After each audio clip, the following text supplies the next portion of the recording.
Kahanga-hanga po ang determinasyon ng isang estudyante ng UP Los Baños. Sa gitna ng pakikipaglaban sa sakit na kanser, nagpursige siyang makapagtapos ng pag-aaral. Sa kasamaang palad, hindi na siya umabot sa kanyang graduation. Nakatutok si Victoria Tulad.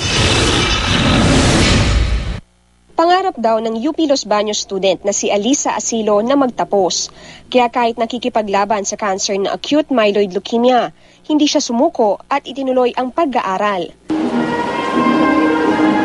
Pero hindi na inabutan ni Alisa ang pinakamimithing graduation nitong Sabado.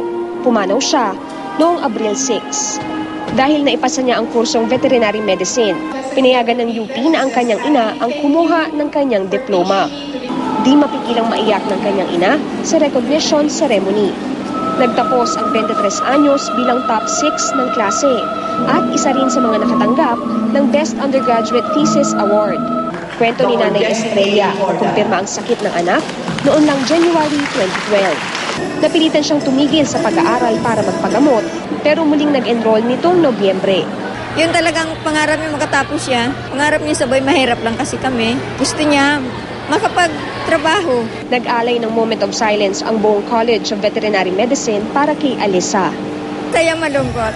Pinaghirapan mo siyang patapusin tapos ganun nangyari. At sa commencement exercises ng buong UPLB, pinuri rin ng guest speaker ngayong taon na si GMA Chairman and CEO, Attorney Felipe L. Gozon, ang determinasyon ni Alisa para matapos ang pag-aaral. Alisa Asilo, in spite of having been diagnosed with leukemia last year, tenaciously persisted in completing her course. I mentioned Alisa because I can find no better example of the sheer determination of a student to pursue her dream.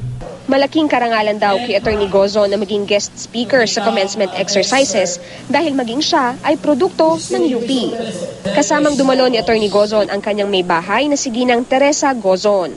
Payo ni Attorney Gozon sa batch 2013, they should not only seek employment after they graduate, but they should try to be entrepreneurs and they should do their best. Almost 40 years. Kasabay naman ng graduation sa UP Los Baños ang pagtatapos din ng mga estudyante ng College of Mass Communication ng UP Diliman. 3 graduates ang ginawaran ng GMA Network Excellence Awards. Sina Trisha Tejada na nagtapos sa kursong Broadcast Communication, Justine Marie Sanchez nagtapos ng Communication Research at Igal Hada San Andres na nagtapos naman ng Journalism. Sa loob ng 12 taon, ang award ay taon-taong ibinibigay ng GMA Network sa mga piling estudyante na nagpakita ng angking sipag at galing sa pag-aaral at may mataas na grado at may magandang values. Victoria Tulad, Nakatutok, 24 Oras.